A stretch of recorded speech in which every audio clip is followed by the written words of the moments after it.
In fact market इस समय all time हाइस पर आ चुके हैं। 22,122 का मौजूदा लेवल है। दिन के ऊपरी स्तरों पर ही नहीं बल्कि ऑल टाइम हाइस पर मार्केट्स कारोबार करते हुए। तो ये जो तेजी रही है 20,000 से लेकर 22,000 की, वो काफी जोरदार रही है। काफी झटके भी बीच में महसूस हुए, लेकिन फाइनली मार्केट्स रिकॉर्ड हाइस पर, बजट के ठीक बाद। अनुज भी हमारे साथ मौजूद हैं। अनुज, कल भले ही मार्केट एक रेंज बाउंड रहा, लेकिन आज की परफॉर्मेंस काफी स्ट्रांग। क्या ट्रिगर्स आप देखते हैं इस तेजी के पीछे, और अब यहाँ से आगे की राह कैसी दिख रही है? बिल्कुल दीपाली, देखिए मुझे बिल्कुल भी हैरानी नहीं है कि मार्केट ने ऑल टाइम हाई लगाया। आज सुबह भी हमने कमेंट्री में डिस्कस किया था कि कल का जो बजट था वो बहुत शानदार बजट था। वो एक रेटिंग अपग्रेड वाला बजट था। इनफैक्ट अगर वो सुबह वाली जो हमारे ग्राफिक्स हैं, अगर वो रेडी हो जाए, वो हम प्ले करते हैं। मैं आपको कारण बता देता हूँ क्यों हमने एक व्यू लिया था कि यहाँ से ऑल टाइम हाई हिट होगा मार्केट में। क्योंकि जो कल का बजट था वो एक रेटिंग अपग्रेड का बहुत बड़ा ट्रिगर था। रेटिंग अपग्रेड मतलब रेटिंग एजेंसीज को अब इंडियन मार्केट को, इंडिया को अपग्रेड करना ही होगा। जिस तरीके का फिस्कल डिसिप्लिन की बात फाइनेंस मिनिस्टर ने की थी, उसको लेकर बहुत क्लियर था कि ना सिर्फ एक रेटिंग अपग्रेड बट इंडिया का बाकी की ग्लोबल इंडिसेस में इंक्लूड होना बहुत क्लियर था। एक इलेक्शन साल में गवर्नमेंट का अपने फिस्कल डेफिसिट पर और वो फिस्कल डिसिप्लिन पर कायम रहना इलेक्शन ईयर में, वो एक इम्पॉर्टेंट फैक्टर था जिसकी वजह से ये इतनी बुलिशनेस थी। और एक चीज़ मैं आपको बताता हूँ, जो चीज़ हमने सुबह भी डिस्कस की थी कि पहली बार मार्केट का एक कॉन्फिडेंस था गवर्नमेंट के जो नंबर्स हैं उसमें, फिस्कल डेफिसिट वाले जो नंबर्स हैं उसमें पहली बार एक कॉन्फिडेंस था मार्केट को इस चीज़ को लेकर। आपने देखा पीएसयूज में किस तरीके की रैली हुई, ऑयल मार्केटिंग कंपनीज में किस तरीके की रैली हुई। जो रहा सहा बचा खुचा जो ट्रिगर था वो आपको मिल गया ब्रेंट क्रूड की वजह से। ब्रेंट क्रूड कोलैप्स हुआ। हमने कई बार देखा कि इतने फैक्टर्स आए ब्रेंट क्रूड की रैली के लिए। वो रेड सी वाला इशू, 2-3 वॉर्स हुई, हूती वाला इशू, ये सब कुछ हुआ। उसके बावजूद ब्रेंट क्रूड चलने को तैयार नहीं था, 85-90 क्रॉस करने को तैयार नहीं था ब्रेंट क्रूड। ये एक और कारण था जिसकी वजह से मार्केट के लिए एक और बड़ा ट्रिगर था। तो एक सुबह हमने एक फॉर्मूला लिया था 2, 3, 4, 5, 6 का निफ्टी पर, क्योंकि 22,124 का वो न्यू हाई हिट हुआ। वहाँ से मार्केट ने आपको 1000 पॉइंट का करेक्शन दिया। अब यहाँ से मार्केट वो जो 2, 3, 4, 5, 6 का हमारा एक टारगेट है उस चलने के लिए तैयार है। उसके मैं ट्रिगर्स बता देता हूँ आपको। यहाँ से आप देखिए अब मार्केट में एक तो मार्केट काफ़ी लाइट है। एफआईआई की पोजीशनिंग जो है वो अभी भी करीब करीब 20-25% लॉन्ग पर ही हैं हम कुल मिलाकर। पुट कॉल रेशियो बहुत हल्का है मार्केट का। इंडिया विक्स वापस नीचे आ चुका है। उसके अलावा अगर आप लॉन्ग शॉर्ट का रेशियो देखें, जैसे मैं सुबह भी एक्सप्लेन किया था, वो बहुत शानदार है। Normally market pre budget rally दिखाता है। अगले हफ्ते आरबीआई की जो पॉलिसी आएगी उसमें आरबीआई के पास कोई ऑप्शन नहीं होगा एक्सेप्ट साउंडिंग डविश। देखिए रेट कट तो वो नहीं कर पाएंगे, लेकिन उन्हें डविश साउंड करना पड़ेगा। इसके लिए ये कई फैक्टर्स हैं दिवाली, जिनकी वजह से मुझे लग रहा है कि मार्केट में यहाँ से भी काफ़ी तेज़ी रहेगी। ओके, तो 2, 3, 4, 5, 6 ये एक जादुई आंकड़ा जिस पर नजर होनी चाहिए। तो फिर डेफिनेटली तेजी में ही रहे फिलहाल मार्केट में। करें क्या ट्रेडर्स, इन्वेस्टर्स? बिल्कुल तेज़ी में रहें, इसमें कोई मतलब डाउट ही नहीं है दीपाली की, तेज़ी में रहना चाहिए। और एक चीज़, मार्केट्स में ना फेजेस आते हैं। कुछ मार्केट में ऐसे फेजेस आते हैं जिसमें आप 10 साल का पैसा 1 साल में बना लेते हैं। ये वो वाली मार्केट है। इसमें हम इस समय जिस तरीके का रिटेल इंटरेस्ट देख रहे हैं, जिस तरीके का पार्टिसिपेशन हम देख रहे हैं रिटेल से, जिस तरीके की बाइंग हम देख रहे हैं रिटेल की, वो एक अलग लेवल की बाइंग है।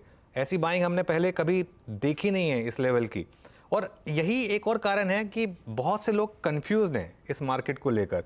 उन्हें लग रहा है कि ये मार्केट इतना क्यों चल रहा है, क्योंकि जिस तरीके का पैसा आ रहा है, हमारा खुद का डोमेस्टिक पैसा आ रहा है। ये मुझे याद है राकेश झुंझुनवाला एक टाइम पे बात किया करते थे कि वो मुझे बोला करते थे कि अनुज, अभी तो हम सिर्फ एफआईआई का पैसा देखते हैं, लेकिन इस मार्केट में असली रैली होगी जब यहाँ का डोमेस्टिक रिटेल इन्वेस्टर कहेगा कि मुझे अपने देश में पैसा बनाना है, क्यों सिर्फ फॉरेन इन्वेस्टर पैसा बनाए इस देश में। और ये जो एक टर्निंग पॉइंट आया, चाहे किसी भी कारण से आया, अनफॉर्चुनेटली कोविड की वजह से आया, लेकिन उसके बाद से जिस तरीके का एक रिटेल पार्टिसिपेशन इस मार्केट में आया। अब देखिए आप, ये 17 हज़ार करोड़ की एसआईपीज आ रही हैं और ये नंबर जब पहली बार 10,000 करोड़ क्रॉस हुआ था तो लोगों ने कहा था कि 10,000 करोड़ की एसआईपी क्या कंटिन्यू करेगी। अब ये 16-17,000 करोड़ पहुंच गई है। जो मैं मार्केट के जो बड़े महारथियों से बात करता हूँ वो ये कहते हैं कि ये नंबर तो कुछ भी नहीं है। एक्चुअली देखा जाए तो ये नंबर हो सकता है 25,000 से 30,000 करोड़ रुपए महीने और इवन 50,000 करोड़ रुपए महीने पहुंच जाए। अगेन बात सारी वही थी कि आपका रिस्क रिवॉर्ड क्या होता है। मार्केट गया 22,124 तक, वहां से करीब 1000 पॉइंट करेक्ट हुआ, उसके बाद उसने एक बॉटम बनाया। आपने अगर एक वो निफ्टी की टेबल देखी होती, लगातार मार्केट ने हायर लोज बनाए इस मार्केट में, सिर्फ एक दिन को छोड़कर 31 जनवरी को लगातार हायर लो बनाया मार्केट ने। ये अपने आप में एक बड़ा इंडिकेशन था कि अब मार्केट यहाँ से चलने के लिए तैयार है। ये वो टेबल है जिसकी मैं सुबह भी चर्चा कर रहा था। लगातार 21,137 से मार्केट के लोज इंप्रूव होने शुरू हुए। 21,247, 21,429। भले ही क्लोज एक दो बार आपको क्लोज ने डिसअपॉइंट किया हो, लेकिन कल का भी लो देखिए, कल का लो 21,658, परसों के लो से 200 पॉइंट ऊपर। तो ये अपने आप में एक इंडिकेशन था कि यहाँ से मार्केट जो है बहुत शानदार तेजी दिखाने के लिए तैयार है। अब क्या होता है, अब आपने पूछा कि क्या करें, बिल्कुल लॉन्ग रहें। अब आपका स्टॉप लॉस बहुत क्लियर है, वेल डिफाइंड है, 21,658 जो हमने सुबह भी डिस्कस किया था, 21,658 कल का लो। और एक और इंटरेस्टिंग चीज होती है, लोग ना गैप अप से घबरा जाते हैं। आज जैसे मार्केट 100 पॉइंट के गैप अप पे खुला, लेकिन वहां से 300 पॉइंट की रैली हुई है, ठीक है ना। तो 100 पॉइंट का गैप अप कोई बहुत ज्यादा नहीं होता अगर आपको एक कंफर्मेशन मिल जाए। आज सुबह जो मेरा कॉन्फिडेंस था वो इसी चीज पर था कि जो कल मेरी मार्केट बिगी से बात हुई थी, सबका एक नियर कंसेंसस था कि यहाँ से इंडिया का रेटिंग अपग्रेड आएगा और यहाँ से इंडियन मार्केट बहुत शानदार तेज़ी दिखाने के लिए तैयार है। और इसके लिए वो हमने वो जो फॉर्मूला लिया है 2, 3, 4, 5, 6 का, उस पर अभी भी इंटैक्ट है। क्विकली अनुज, एक चीज और, पीएसयूज फ्लेवर में रहे हैं, फिर चाहे वो सरकारी बैंक है, आप कोई भी पीएसयू स्टॉक उठाकर देखें, और इतनी शानदार तेजी के बाद कहीं ना कहीं थोड़ी एप्रीहेंशंस मन में आई ट्रेडर्स के, इन्वेस्टर्स के, कि आप प्रॉफिट्स ले लें क्या, रखें क्या। लेकिन जिस तरीके की तेजी अभी भी देखने को मिल रही है, थोड़ा कंफ्यूजन है। आप इस थीम को कैसे देख रहे हैं यहाँ से आगे? मैं दीपाली सच बता रहा हूँ, ये बिल्कुल आपने जो बात कही, मैं सुबह भी इस पर डिस्कशन किया था। इसमें इशू यही है कि अभी भी लोग डिनाइल में। मैं पंजाब नेशनल बैंक का एक एग्जांपल दिया था, मैं उसी को ले लेता हूँ। अभी 3 दिन पहले उसके नंबर्स आए थे और हमने उनकी मैनेजमेंट से बात की थी, और हर पैरामीटर पर नंबर शानदार थे। चाहे आप नेट प्रॉफिट देखें, नेट इंटरेस्ट इनकम देखें, नेट इंटरेस्ट मार्जिन देखें, एसेट क्वालिटी देखें, और उसके बाद भी ये स्टॉक ट्रेड कर रहा है for example 4 times price to earnings पर और 0.8 टाइम्स सपोज करिए प्राइस टू बुक पर। क्या रीज़न है, क्यों ट्रेड होना चाहिए? क्योंकि दिक्कत क्या है कि पीएसयू है ये, हम नहीं लेंगे इसको, हम तो सिर्फ एचडीएफसी बैंक लेंगे, या हम तो सिर्फ आईसीआईसीआई बैंक लेंगे। आप 1 साल का रिटर्न उठा के देख लीजिए, आईसीआईसीआई बैंक भले ही थोड़ा चला हो, लेकिन प्राइवेट बैंकों ने कोई बहुत ज़्यादा आपको कमा के नहीं दिया, खासतौर से बड़े प्राइवेट बैंकों ने तो बिल्कुल कमा के नहीं दिया है। उसी बीच में आप छोटे पीएसयू बैंक्स देखिए जहाँ पर इतना शानदार मूव आया है। अच्छा, क्यों अब इनको हम को सेकेंड चांस नहीं देना चाहिए इन स्टॉक्स को? पीएनबी फॉर एग्जांपल, या कैनरा बैंक आज सुबह हमारी स्पॉटलाइट में भी था वैसे। अब कैनरा बैंक का आप हाई 2008 या 9 का हाई उठा के देखिए, वहाँ से देखिए कैनरा बैंक ने क्या रिटर्न्स जनरेट करें। बाकी के पीएसयूज में रैली हो गई बड़ी, डिफेंस में हो गई, रेलवे में हो गई। वो शायद इसलिए हो गई क्योंकि स्पेशली डिफेंस में, क्योंकि लोगों के पास एक लेगेसी बर्डन नहीं था कि पिछली बार इन्होंने हमारा पैसा काफ़ी ख़राब कर दिया था। आई थिंक ओएमसीज को लेकर या पीएसयू बैंकों को लेकर लोगों को एक लेगेसी रिस्क था।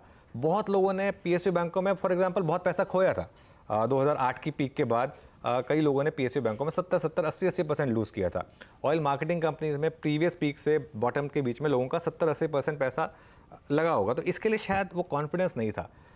लेकिन अभी भी मुझे लग रहा है कि थोड़ा डिनायल है यहाँ पर पीएसयू स्पेस में लेकर। और जैसे प्रधानमंत्री मोदी जी ने उस दिन जो स्टेटमेंट दी थी पार्लियामेंट में कि इंडिया की ग्रोथ स्टोरी में पार्टिसिपेट करना, तो आप पीएसयूज़ में ही पैसा लगा दीजिए, वहाँ से देखिए पीएसयूज़ कितने चलें।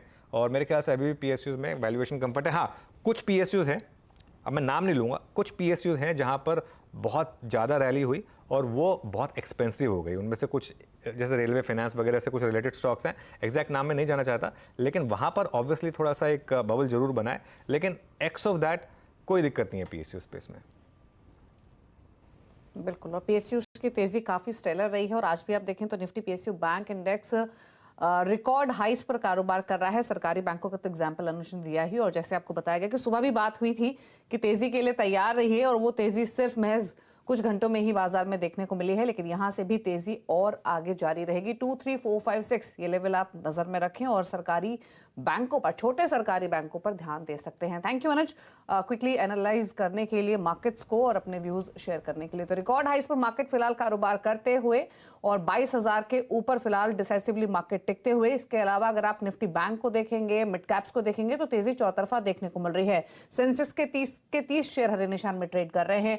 निफ्टी के अगर 50 में से बाकी स्टॉक्स को देखेंगे तो 48 स्टॉक्स हरे निशान में कारोबार कर रहे हैं। सिर्फ 2 स्टॉक्स हैं जो कि लाल निशान में हैं।